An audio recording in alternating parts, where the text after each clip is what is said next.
चाहे लाडो लक्ष्मी योजना की बात हो, ये महत्वपूर्ण योजना थी। हमने इस योजना के माध्यम से भी हमने साथियों लोगों तक लाभ पहुंचाने का, बहनों को 2100 रुपए देने की वो प्रक्रिया शुरू कर दी है।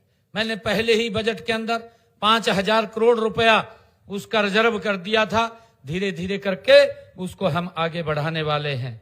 और मैंने तो अधिकारियों को भी कहा है, उनको थोड़ा संकेत किया है कि ये पैसा ये छोटा होता है, इसको 2 किस्तों के अंदर हम पैसा देने का काम करेंगे।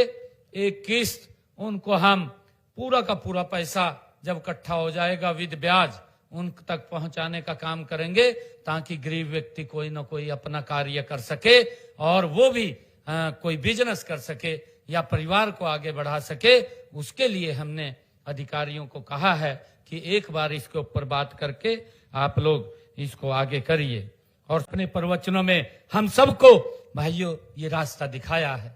और मुझे खुशी है बताते हुए कि अभी पिछले दिनों जब मैंने इस नशे के विरुद्ध एक बड़ी साइक्लोथॉन यात्रा उसका चला रखी थी, तो उस बीच में हमारी सभी खाप पंचायतें अपना आशीर्वाद देने के लिए उस बीच में आई थी। मैं उनका भी आभार व्यक्त करता हूं और मैं पूनिया खाप से ये आग्रह करता हूं कि युवाओं को एक सही दिशा में आगे बढ़ाना चाहिए, ताकि आने वाली पीढ़ियां हमारी और सशक्त और मजबूत हो सके, उनको हम नशे से दूर रखें।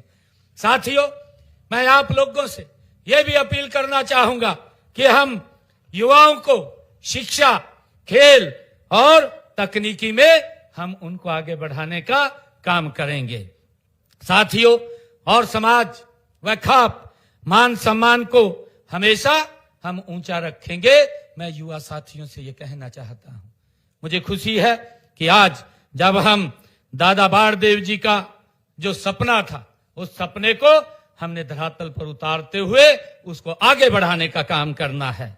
जो दादा बाणदेव जी कहते थे कि हमारा भाईचारा वो मजबूत होना चाहिए, ये बाबा बाणदेव जी वो अपने शब्दों के अंदर हम सबका मार्गदर्शन करते थे।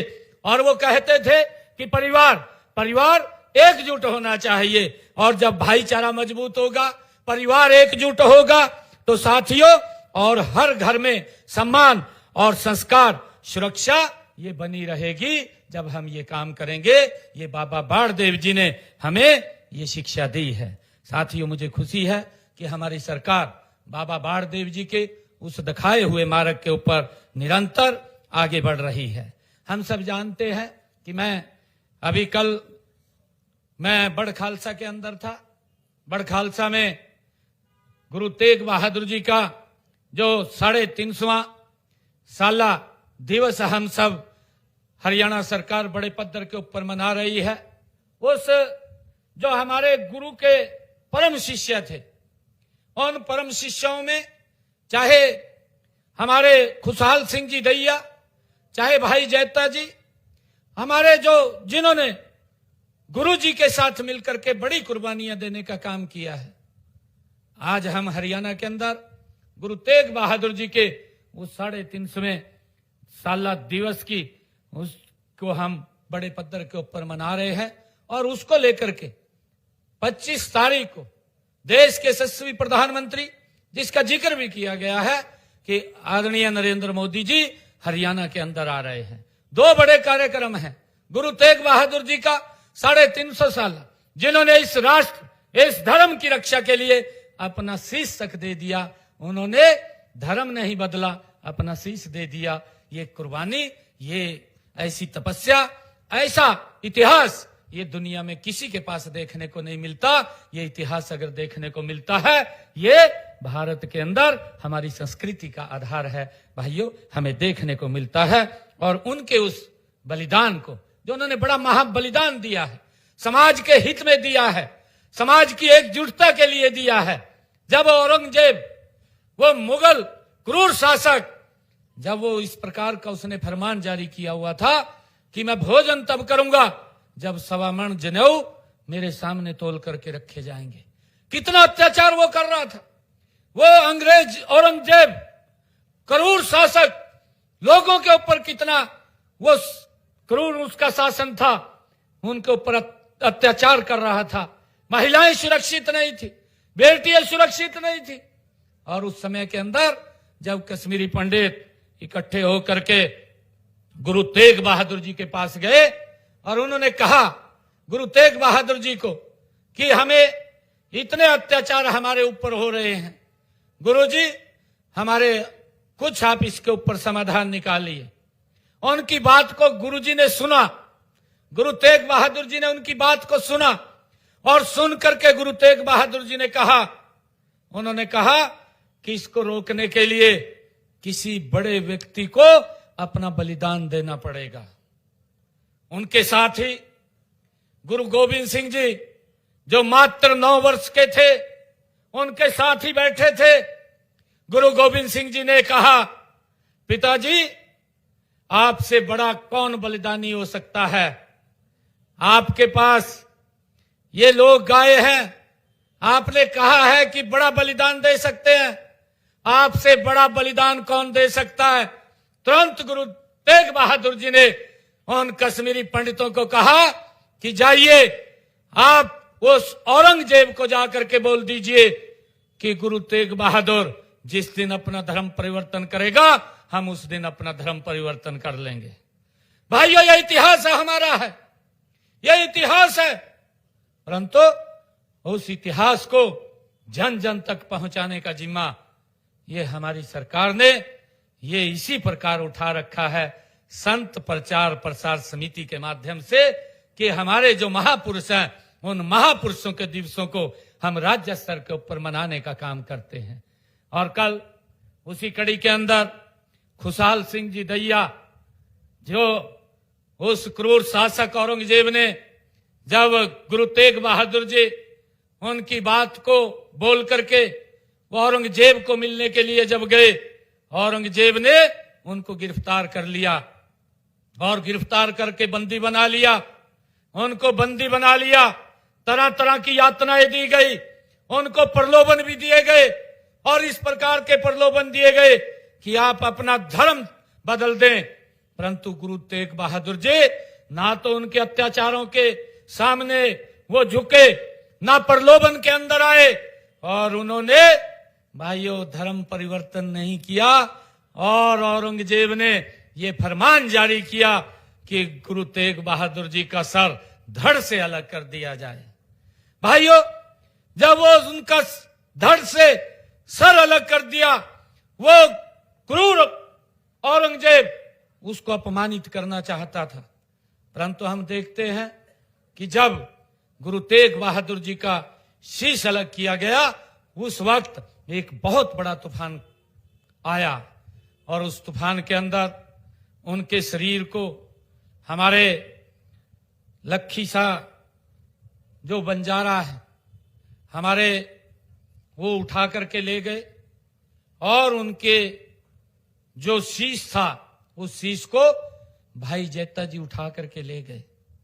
और जब ये पता औरंगजेब को चला तो उन्होंने उसके पीछे अपनी सेना को लगा दिया।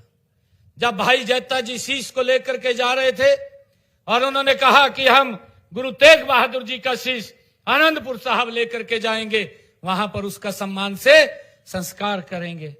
भाइयों, जब मुगल सेना उसके पीछे लगी तो वो बड़ खालसा गांव के अंदर, उस गांव का नाम उस समय शिलीन उस गांव का नाम था, जो आज बड़ खालसा के रूप में है। तो गुरु का वो शिष्य जो गुरु को प्रेम करने वाला था, भाई जैता जी, जो गुरु तेग बहादुर जी का शीश लेकर के निकल पड़ा था, वो बड़ खालसा में चला गया। और बड़ खालसा में जब उसको पता लगा कि औरंगजेब की सेना ने पूरे गांव को घेर लिया, अब निकलने का भी बाहर रास्ता नहीं बचा है, तो वो खुशहाल सिंह जी को मिले, खुशहाल सिंह जी के घर गए। और जब खुशहाल सिंह जी को यह पता चला कि गुरु तेग बहादुर जी का शीश है और इसके पीछे ये मुगल सेना लगी हुई है, औरंगजेब की सेना लगी हुई है, तो खुशहाल सिंह दैया ने कहा, क्योंकि वो गुरु का प्रेमी था, उसने कहा कि मेरा शीश वो गुरु तेग बहादुर जी के साथ मिलता है, आप मेरा शीश काट करके ये औरंगजेब को दे दो, मुगलों को दे दो, और गुरु तेग बहादुर जी का शीश आप लेकर के आनंदपुर साहब चले जाओ। ये गुरु के प्यारे, जो गुरु को प्रेम करने वाले, ये इतिहास हमारा था। मैं कल वहां उस बड़ खालसा के अंदर गया था, वहां पर भी 350 वर्ष उस खुशहाल सिंह दैया जी के उस बलिदान दिवस को हुए हैं, जो बड़े बलिदान दिए हैं, और उसको 350 जो साला कुरुक्षेत्र के अंदर मना रहे हैं। देश के यशस्वी प्रधानमंत्री आदरणीय नरेंद्र मोदी जी वहां पर आ रहे हैं।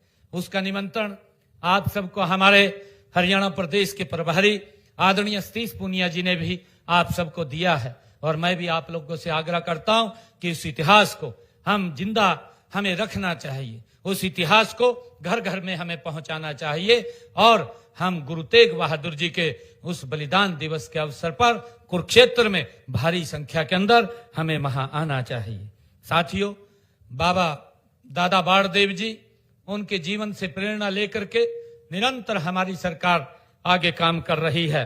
हम सब देख भी रहे हैं, जिसका जिक्र भी किया है कि हमने अपने संकल्प पत्र में 217 वायदे किए थे जब विधानसभा का चुनाव चल रहा था, और मुझे खुशी है कि हमने उन 217 में से पहले ही वर्ष के अंदर हमने 50 हमारे वादों को पूरा भी कर दिया है। जिनमें हमारे जो वायदे थे, कितने महत्वपूर्ण वायदे थे। हमारे जो वायदे थे कि मेरे जो किसान की फसल है, वो किसान की फसल कोई भी हरियाणा प्रदेश के अंदर हमारा किसान जो फसल उगाएगा, हरियाणा सरकार उसको एमएसपी पर खरीदने का काम करेगी। ये काम हमने, ये देश का पहला ऐसा राज्य है हरियाणा जिसने निर्णय किया है कि अपने किसान की पूरी फसल वो एमएसपी पर खरीदने का काम करेंगे। साथियों, हमने ये भी निर्णय किया कि हमारे जो ऐसे किसान थे जिनके पास जमीन पट्टे के ऊपर थी, लंबे समय से वो काश्त कर रहे थे, परंतु उनके नाम नहीं थी, ये मालिकाना हक देने का काम भी ये हमारी सरकार ने किया है। हमने ये भी निर्णय किया है कि जो गांव के अंदर किसी व्यक्ति ने अपना मकान पंचायती भूमि के ऊपर बना रखा है, लंबे समय से उसके ऊपर एक लिटिगेशन कोर्ट की तलवार लटकी रहती थी, कई बार कोई एप्लीकेशन दे देता था, उसका मकान ढा देते थे, मजबूरी होती थी जब कोर्ट का कोई निर्णय आ जाता था। परंतु हमने निर्णय किया, हरियाणा प्रदेश के अंदर जो गांव में अगर किसी व्यक्ति ने पंचायती भूमि के ऊपर 20 वर्षों से अपना मकान बना रखा है, तो उसको भी मालिकाना हक देने का काम ये हमारी सरकार ने किया है, ताकि उसके ऊपर ये समस्या ना रहे। साथियों, हमने जो हमारे किसान थे, अंग्रेजों के समय का उनके ऊपर एक टैक्स लगा हुआ था, और उस टैक्स को 133 करोड़ रुपया था। हमने उस टैक्स को तो जड़ से समाप्त किया है, और समाप्त तो किया है 133 करोड़ को भी हमने माफ करने का निर्णय हमारी सरकार ने किया है।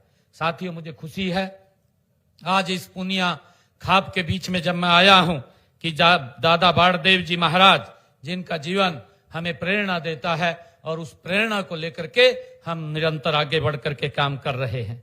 उनकी सोच थी कि गरीब को कैसे मजबूत और सशक्त किया जाए, और हमने आते ही जो बात कही थी कि हम हरियाणा के युवाओं को बिना पर्ची बिना खर्ची के हम नौकरी देने का जो काम कर रहे हैं, उसको आगे बढ़ाने का काम करेंगे।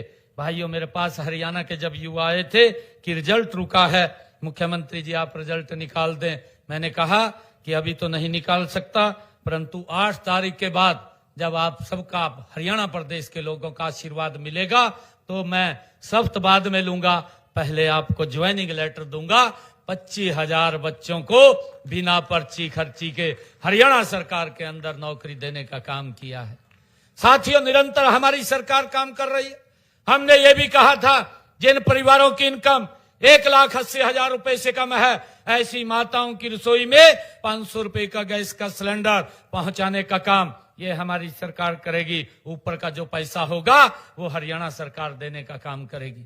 और आज लगभग 19 लाख बहनों की रसोई में 500 रुपए का गैस का सिलेंडर पहुंच रहा है। साथियों, हम लगातार प्रदेश के हित में आदरणीय नरेंद्र मोदी जी के तत्वाधान में निरंतर मजबूती से काम कर रहे हैं, और हमारी सरकार आदरणीय मोदी जी के नेतृत्व में आप देख रहे हैं तीव्र गति से आगे बढ़ रही है। उनके मार्गदर्शन में नई नई योजनाएं आज हरियाणा के अंदर अगर आप लोग देखें, सड़कों का एक जाल बिछाने का काम ये पिछले 11 वर्षों में आदरणीय मोदी जी के नेतृत्व में हुआ है। अगर यहां से हिसार से चंडीगढ़ भी जाना होता था तो लगभग 6-7 घंटे 8 घंटे का समय लगता था, परंतु आज 3.5 घंटे के अंदर आप चंडीगढ़ पहुंच जाते हैं। ये बदलाव ये नरेंद्र मोदी जी के नेतृत्व के अंदर आया है। साथियों, लगातार हमारी सरकार, साथियों हमने ये भी कहा है कि जो हमारे हरियाणा प्रदेश के अंदर चाहे युवाओं के लिए नौकरी की बात की थी, हमने आगे भी और नौकरियां लगातार जो हमने बात कही थी उसको निकालते हुए युवाओं को रोजगार देने का काम निरंतर हमारी सरकार कर रही है।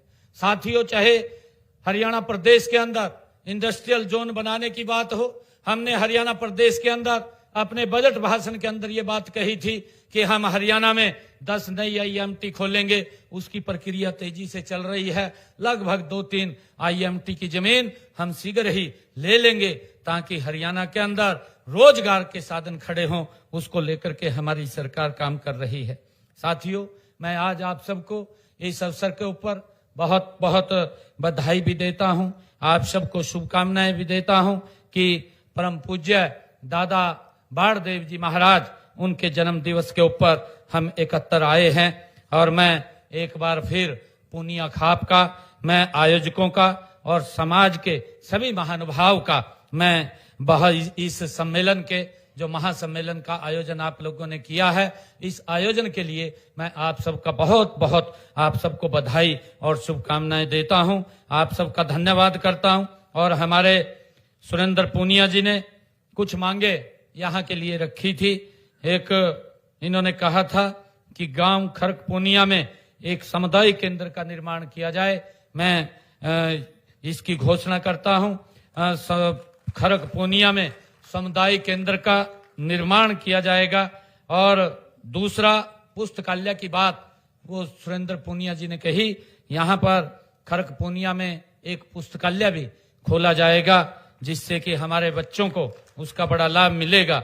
और तीसरा, 2 मांगे इन्होंने कही थी। एक और मांग मैं ये कहता हूं, क्योंकि दादा बाणदेव जी का जो जीवन है वो हमें यही सिखाता है और हमारी सरकार निरंतर उसके ऊपर काम कर रही है कि यहाँ स्कूल के अंदर जो हमारा खरक पूनिया का स्कूल है उसको संस्कृत मॉडल स्कूल के रूप में विकसित किया जाएगा ताकि बच्चों को यहाँ पर अच्छी शिक्षा मिले।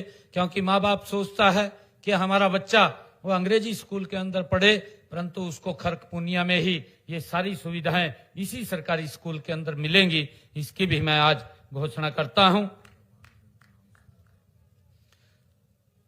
जो भी आप कह रहे हैं, सुरेंद्र पूनिया जी कह रहे कि बाबा बाणदेव जी के नाम से वो हो जाए, वो जो भी आपका रेजुलेशन मेरे पास पंचायत की तरफ से आएगा उसके ऊपर विचार करके उसको आगे बढ़ा दिया जाएगा। मैं पुनः आप सबको और खूबी पूनिया खाप को पुनः बहुत बहुत मैं साधुवाद देता हूं, क्योंकि ये हमारे समाज का ही ताना बाना है जो आपस में मिलकर के प्यार से हम एकता से जो दादा बाणदेव जी ने हमें मार्ग दिया है उस मार्ग के ऊपर आगे बढ़ते हैं।